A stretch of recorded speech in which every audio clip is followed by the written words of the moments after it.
It's another day, and yes, it's another Apple rumor. It's crazy. But the Apple rumor mill seems to be just escalating. There are all kinds of questions about the next generation AirPods. Will there be a new MacBook Pro? What about a 6K display? Maybe, just maybe, an Apple foldable phone? And then what about this whole deal about Apple now being the news for Netflix? Huh?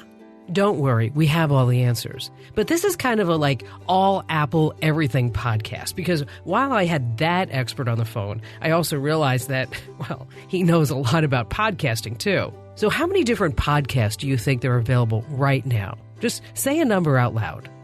Whatever it is, I guarantee you that you don't know the answer to the second question. Out of all the hundreds and thousands of podcasts available, how many are actually listened to? And can you really make money at podcasting? We're going to take a look at the current state of podcasts. And along the way, we throw in some Apple tips, tricks, and secrets that you definitely don't want to miss. These are things that you're going to sit back and go, hey, I wish I knew that before now, because this is Commando on Demand, where we talk to industry movers and shakers. We keep you up to date on everything digital. We have new episodes every Wednesday and every Friday. And make sure that you subscribe, because this way you get them delivered automatically.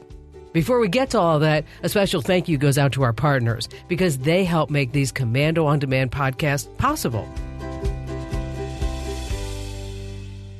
When you're hiring, you don't want to waste time sorting through dozens of irrelevant resumes. You want an efficient way to get to a short list of qualified candidates. You need Indeed.com. Post a job in minutes. Set up screener questions based on your job requirements. Then zero in on qualified candidates using an intuitive online dashboard. Discover why 3 million businesses use Indeed.com for hiring. Post a job today at Indeed.com/hire. Search for greatness. Search Indeed. Hey, welcome back to Commando on Demand. Today we're talking about the Apple rumor mill and what Apple is going to come up with next. And joining us on this podcast is Rob Walch. Now, let me tell you a little bit about Rob. Okay, Rob was inducted into the Podcasting Hall of Fame.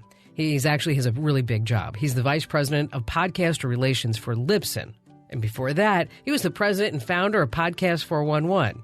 And of course, he has a great book, Tricks of the Podcasting Masters. And I love Rob's podcast, Today in iOS, which, by the way, aside from Commando on Demand, is my most favorite podcast ever. Well, thank you. Okay. Little shameless plug right there. So there's always the Apple rumor mill, right, Rob? I mean, it seems like every time you turn around, they're going to say, oh, we're going to have a new iPhone, we're going to have a new HomePod, a new HomeKit, a new Apple car, new this and new that, new AirPods that are going to take your temperature. Have you heard about those? Yeah, the second generation are supposed to have some health features built in. Now, here's my favorite feature, and this guys that are over 45 will appreciate the new AirPods. They're going to be black. and the reason why is when you are over 45 and you're a guy and you're wearing these white AirPods, the first thing that you have to do is remember good grooming, because the hairs stick out and make it really, really noticeable with that white. You're right. You know, the hair grows everywhere but the top of your head. Right. So guys will really appreciate, anyone that has ear hair will really appreciate black AirPods. But see, if they're black, they're going to be easier to lose. Oh, well, only at night. You can still ping them, right? So you can ping them. That's true. Hey, since we're on the topic of AirPods, it was in the news not too long ago about how people were using AirPods and iPhones in order to clandestine listen to conversations. Oh, well, it's a feature, and it's under accessibilities, and you can use your phone. You can leave it in a meeting, and you leave your phone in the meeting room, and you just turn it on where you can listen to the microphone from your that's on your iPhone, right in your AirPods as you walk out of the room. So you can go out and listen to what people are saying about you after you left the room. And I'm sure there's more than a few breakups have occurred over this, and not to mention business meetings where people have done that. But that's not the reason Apple has that feature there. It's actually for accessibility reasons, so that if you have a problem hearing, you can use your AirPods like a hearing aid. And a lot of people have asked me about that, by the way, saying like, if I'm having trouble hearing, you've mentioned about the AirPods and hearing aids. And so do we know if the new AirPods 2 are coming out? The rumor, and again, the rumor mills, take it what it's worth, but it had been starting to spin up in December that there would be an event the last week of March. And that is starting to seem like that's coming together, more and more smoke around a last week of March event in Apple at their headquarters in Cupertino.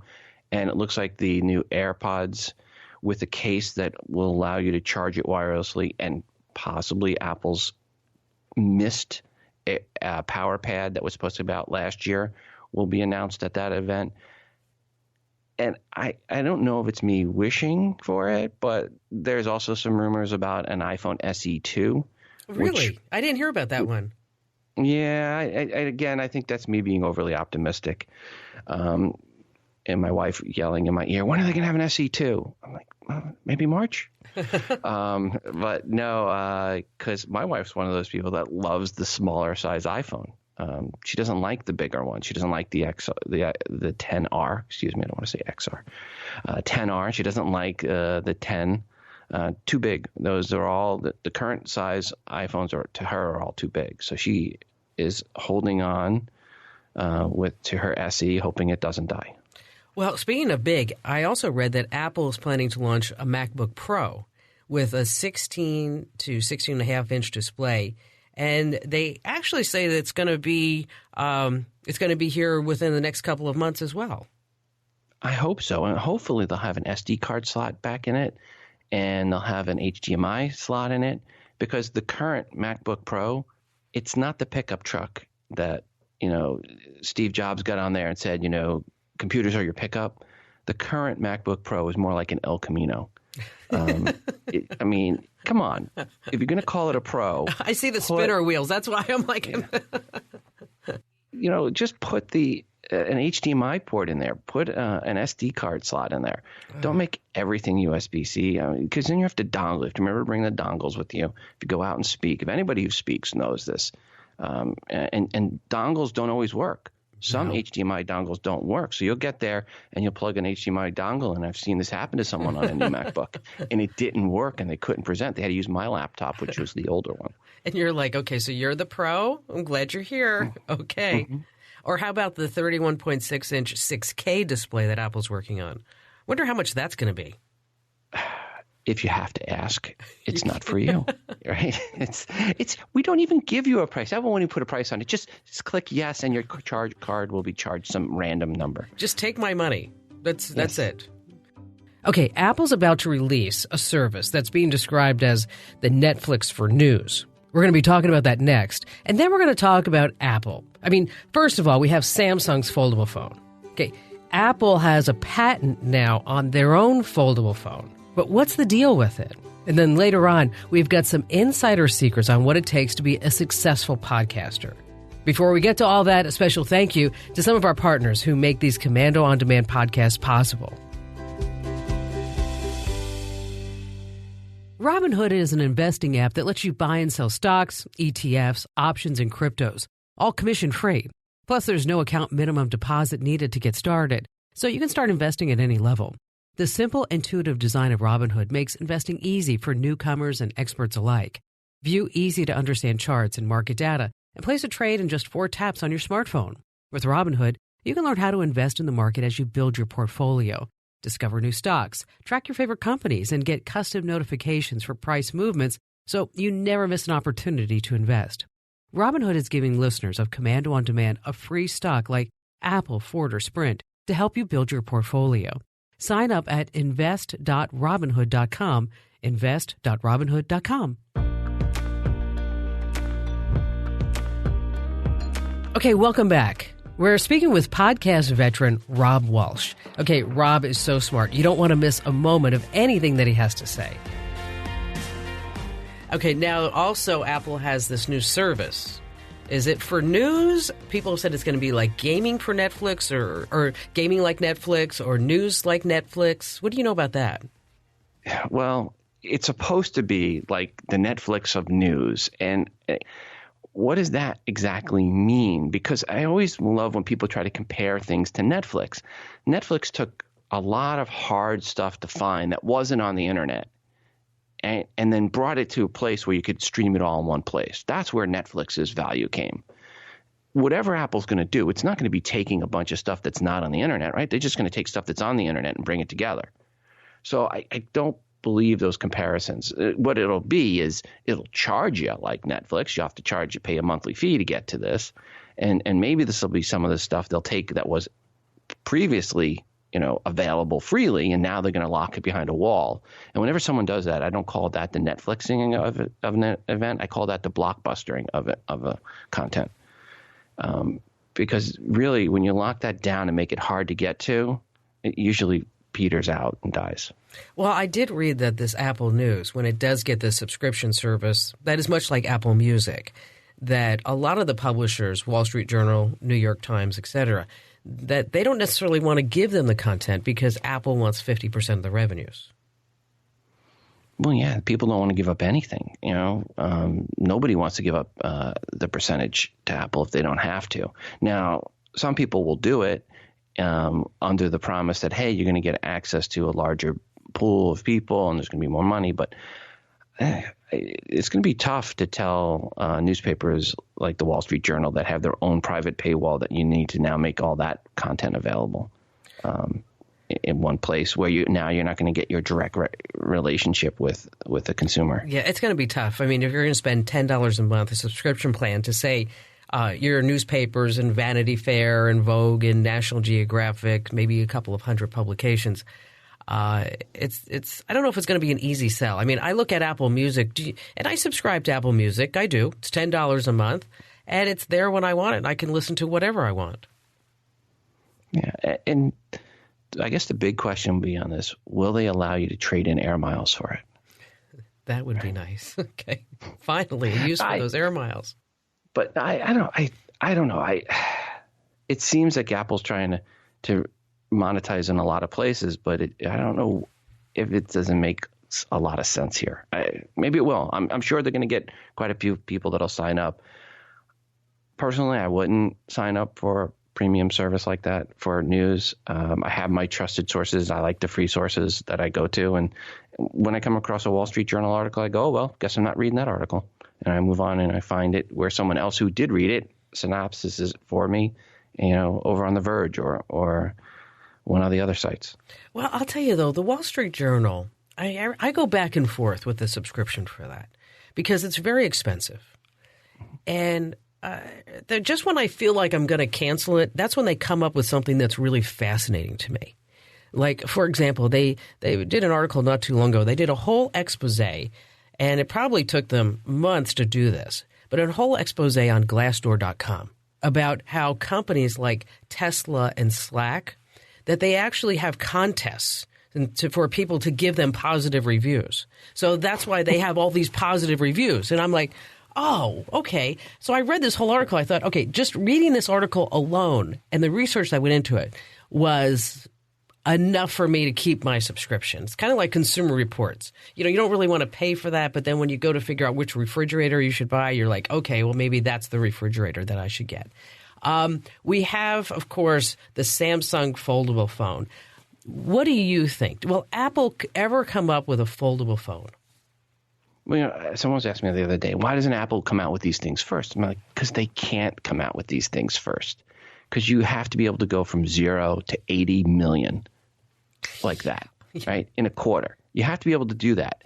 And if you can't do that with a brand new technology, there's no way Apple can roll that out. They can't roll out something like a foldable phone until it becomes a proven technology that they can mass produce. So they'll let Samsung do it in small niche numbers. Let them work out all the issues and the recalls and the fires and you can't bring it on the airplane type issues, and let Samsung get all those deals.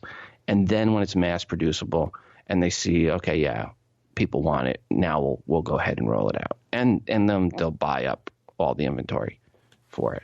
But it's not like the early days on the iPod. When the iPod came out, Apple bought up all the hard drive of the small, was it 3.5, I think it was, or or the 2.5 inch, whatever it was, hard drive size that they bought up, all the inventory. And it was only like $1 million or $2 million, right? Now they have to buy in 80 million, 50 million type increments for something. And that's a big deal. So speaking of Apple, I went over to my mother's house yesterday. She actually lives in my guest house. So when I say I go over to her house, I walk across the driveway, okay? And I'm really afraid of her falling. I really am. So I got her one of those medical guardians, and I'm like, you know what, Mom? Like, put this around your neck, okay? And it's say about $200 every quarter. And I pay for that, of course. And she just won't wear it, okay? She's like, I don't need it. I'm not going to wear it. I'm never going to fall. Okay. Then I have to remind her, even as I did this morning, that you fell 14 months ago, and I don't want you to fall ever again. Okay. So yesterday it kind of hit me that I bought her a HomePod, and she has an iPhone, and she has an iPad, and I set her all up. So now all she has to do in that Brooklyn accent is say, hey, Siri, call Kim Commando. Because that's what she sounds like, by the way. And then suddenly my phone will ring. And she thought that was like the coolest thing. And it just got me thinking about the ways that you can use technology to better people's lives. Do you have any quick tips that you like to pass along? Well, one of the things I would say is buy her an Apple Watch. The new generation Apple Watch has fall detection. She won't wear it. She won't wear a watch. Ooh, no, she tough. won't. She won't wear the watch. She won't wear the pendant. She's convinced that she's okay, that everything's going to be fine. Okay. She had the Whipple procedure last September. I don't know if you know anything about the Whipple, but it's like the way that it's been described to me is the surgery that they still do today that they did the same way in the 1850s, meaning that they cut you open, they take out all your insides, they take out your pancreas, and they put you all back together. So, because she had pancreatic cancer. Mm-hmm. Okay. And so I'm convinced that something might happen to her, and she won't come move into my house. She calls it the big house. She likes her independence. So that's why I set her up with this Hey Siri. Yeah, well, that is a great use of Hey Siri. And right there, about 4 people's Hey Siris just went off. No, and actually, mine just went off in my office. And you're calling Kim Commando right now. But yeah, if she's not going to wear it, then having a couple in the house would be a good idea, because you want her to be, it actually picks up. The HomePod picks up from a good distance, and it does hear it. And hears it over other noise, hears it over the radio and other things. So it actually does a pretty good job picking up your voice when you ask for it. And once you train it, but you're going to have to train her. You have to train it to her voice. So yes. Make sure you get her to set up and do a couple of test recordings. Yes. And the other thing, too, is that sometimes a lot of these things that you start doing with your Apple products, it's because somebody shows you how to do it, right? Like my sister was over and she said to me, here's Mia, that's her granddaughter. Here's Mia's application for a high school. Can you do me a favor and scan it and email it to me? And I said, what? And she said, can you scan this on your printer and then email me the PDF? And I explained to her, I said, well, you can do this with your phone. She said, well, the picture doesn't work that good. So I showed her about how you could scan important documents using the Notes app. Just long push on the Notes app. You don't even have to open the Notes app anymore. Now you just long push on it, and one of the options is scan documents. So that's a nice little couple step saver. Yeah. Oh, I didn't know that. I thought you actually have to. So you just hold down the Notes? You just go to the Notes app on your iPhone. So if you go open up your iPhone and you see the Notes app there, and I actually did it for the release so I could get on the air today. And you just push down on the Notes app and you will see one of the options. Just a long push, you'll see scan document. Then you tap scan document, boom, scan it, and then email it. And I did that and sent it over to your guy, Mike. Which is beautiful. So, yeah, I mean, I haven't used my scanner on my printer in a couple of years now. I always use the scan document, scan and send. So easy. So what other things can people do with their stuff that they never thought of before? One of the big things, and I'm still a big proponent, is a Ring doorbell. And I got this for my parents. And you make sure you have good Wi-Fi in your house too, which is, by the way, why Amazon bought Eero, was because the Ring doorbells don't work all that well on bad Wi-Fi. and they bought Ring. So Oh, they bought that's Ring and Eero, interesting. and the two go together really nice. But yeah, if you have a Ring doorbell, Eero and the Ring work great. So my parents, and my mom, by the way, is from Brooklyn also. So she's got the Brooklyn accent. Oh, so you know exactly what I'm talking about. Yes. Okay. But they live on Long Island now. But my mom is from Brooklyn, and I Long grew up Island. with the Brooklyn. Yes. I grew up with the Brooklyn accent. But my parents now can be up in their room and they can answer the doorbell. They can see who's at the front door. They don't have to get up and go downstairs and see who's there. And that's a nice thing. Anytime you have to keep people from running down the stairs because someone's at the door. My parents are in their 80s. Mother is not quite there yet. 78. Shh, I didn't say that out loud. But the point is that, to me, is a great device to have, and have that app on your phone, and should have that. And any elderly folks should have that right on the front page of their iPhone, the front home screen. Speaking of gadgets, okay, I put a video on my Instagram account of my golden retriever puppy. Her name's Abby. Now, you have to remember that Abby's a golden retriever puppy, and her mother, me, is very into technology. So why get the dog a regular bone when you can get the dog a wicked bone? Okay. This bone is Bluetooth enabled. Now, you have to imagine this, Rob. It's the size, it's like a dog bone. Okay, so whenever the dog goes to the bone, you move the bone away from the dog. and then you can make the bone spin, get on the side. Oh, it just drives the dog crazy. Just drives her crazy. If the dog is hard to potty train, it's not her being stubborn, it's her getting back at you. I thought so. Okay, so we've covered the Apple rumor mill. Up next, Rob has been a successful podcaster for 10 years. And I mentioned at the beginning of this podcast, he's the vice president of podcast relations at one of the biggest podcast platforms out there. It has kind of a strange name. It's called Libsyn. Up next, we're going to find out what it takes to create a successful podcast. But first, a special thank you to our partners who help make this podcast possible. It's 2019, and technology has grown leaps and bounds since 1999. So why are you still using that old, outdated software? Find software that fits your business's needs using Capterra.com. I get asked all the time for different recommendations, and I refer people to Capterra.com. With over 700,000 reviews of products from real software users, discover everything you need to make an informed decision. Search more than 700 specific categories of software. Everything from project management to email marketing to yoga studio management software. No matter your business needs, Capterra makes it easy to discover the right solution fast. Join the millions of people who use Capterra each month to find the right tools for their business. Visit Capterra.com/Kim today to find the right tools to make 2019 the year for your business.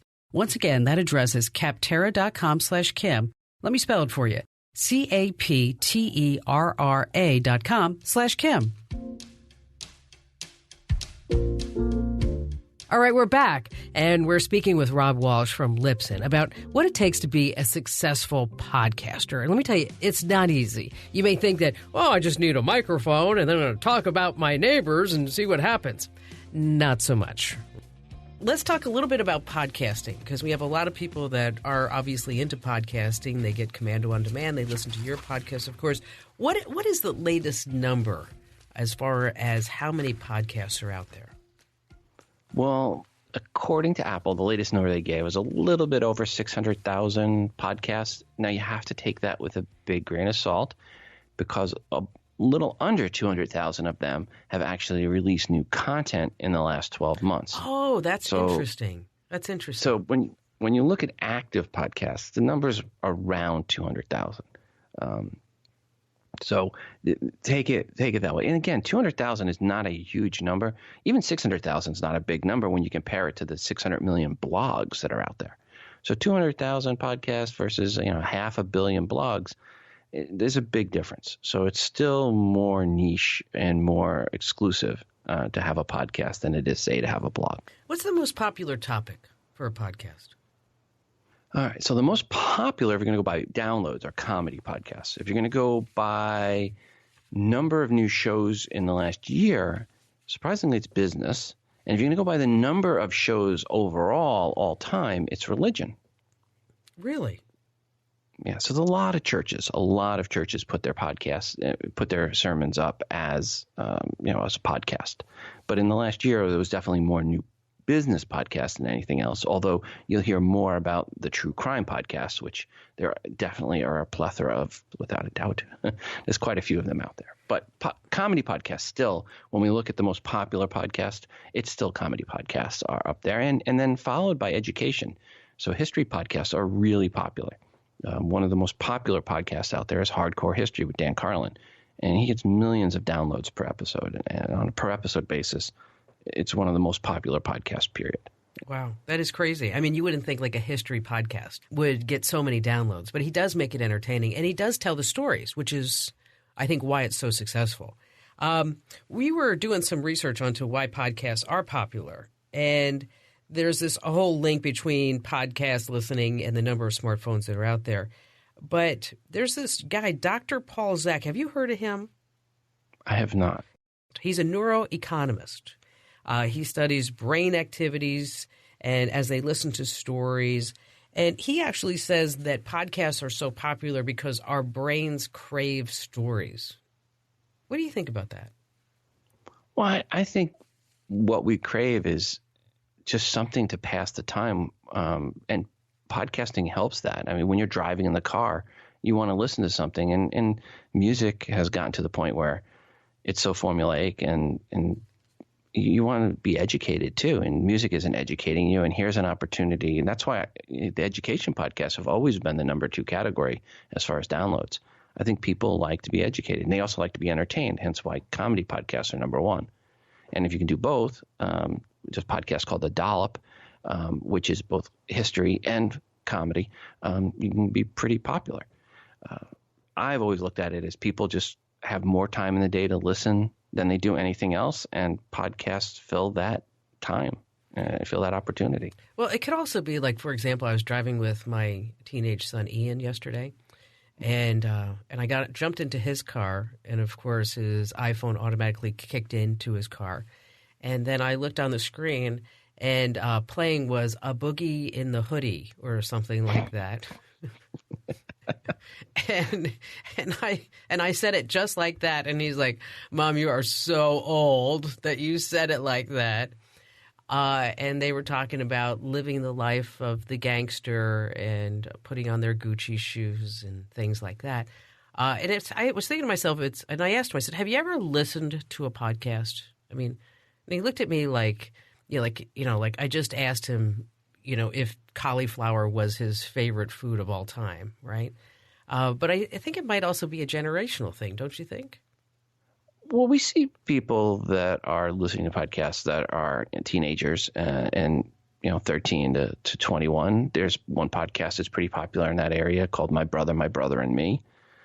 Does really well. Matter of fact, does much better on Spotify than it does on any other platform, because that platform is geared towards more folks that are under the age of 30. So, depending on the platform, we see different shows are more popular in different places. But there are definitely podcasts that are appealing to the younger crowd. Now, I'll say the percentage of people that listen to podcasts that are under 18 is not near the percentage of people that listen that are above 35.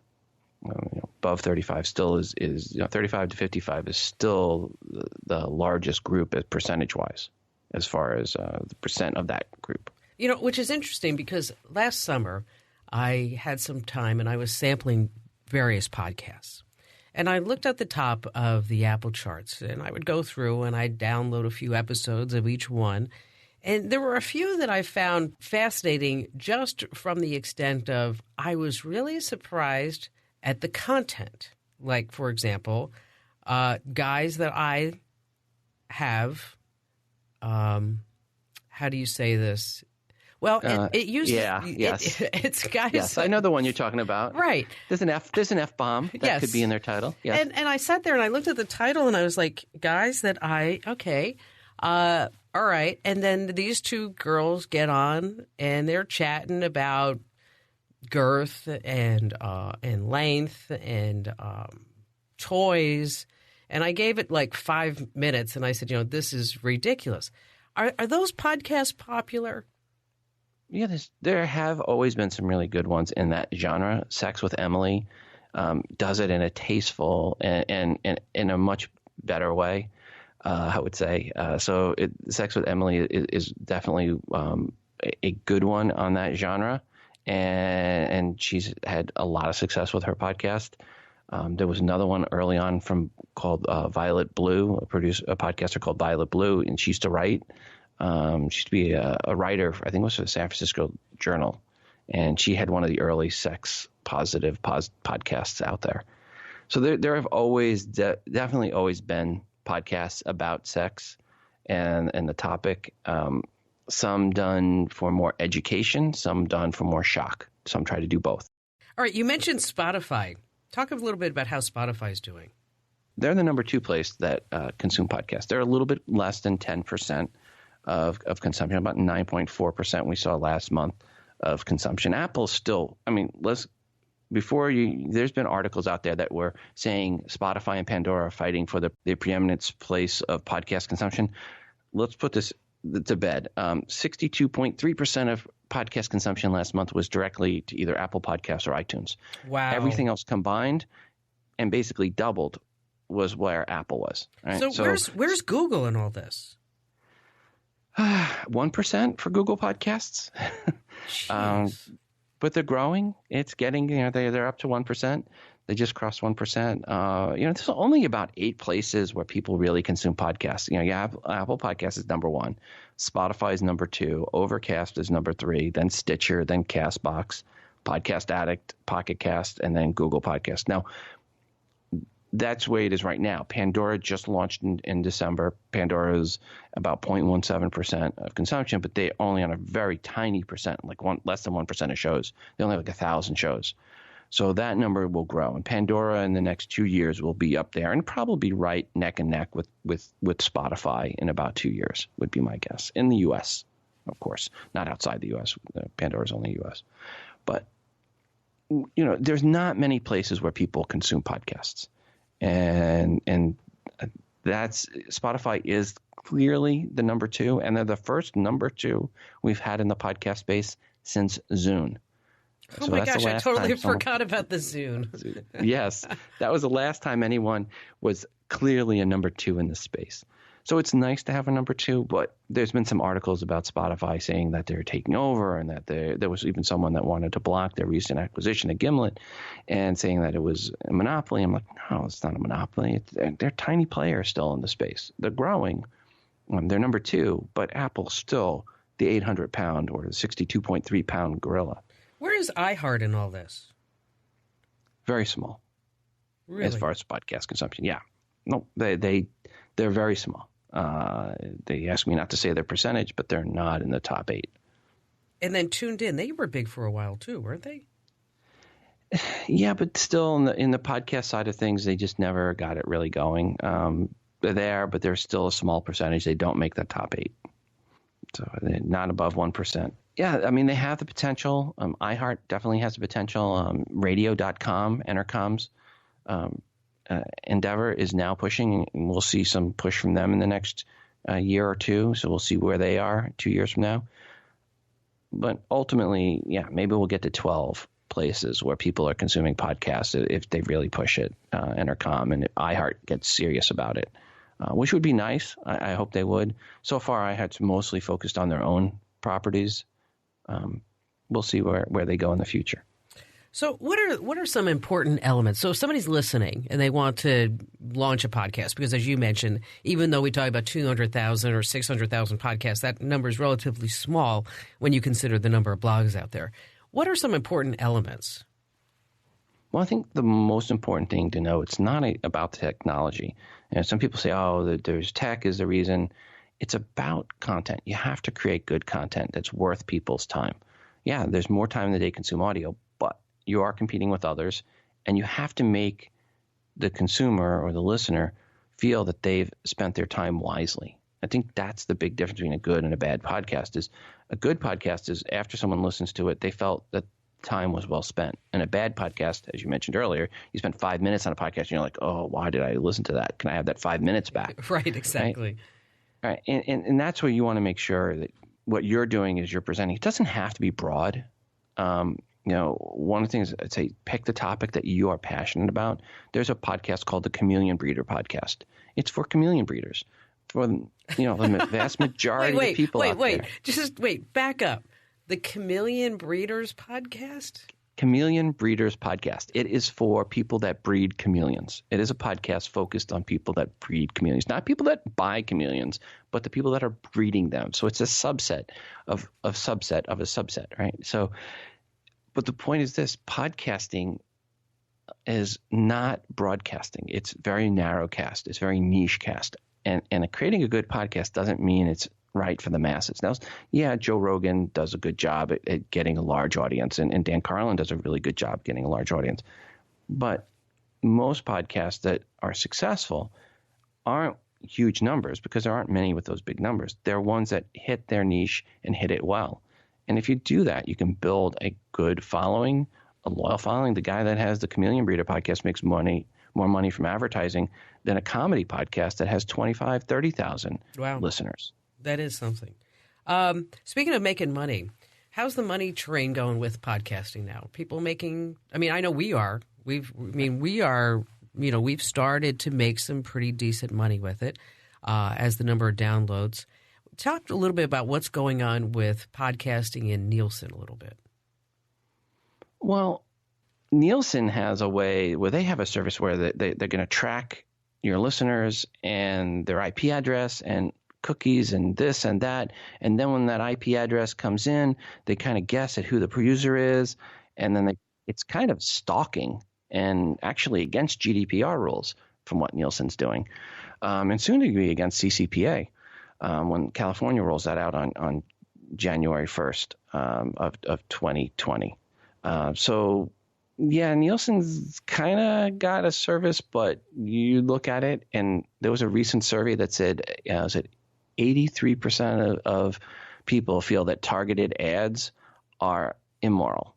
Immoral, really? Yes. That's unethical. That's an interesting word. It was Forbes just had the article, and 83% felt that targeted ads, where they're using information, whether unethical and immoral. You have to read the exact quote from the article. But the point of this was many of them felt that they didn't have anywhere else to go, hence on Facebook. So they felt, a lot of these ads, they didn't have anywhere else to go. But when you're listening to a podcast, if someone is targeting and tracking you and you don't like that and you feel it's creepy, you can just go to another podcast that's not doing that. That's true.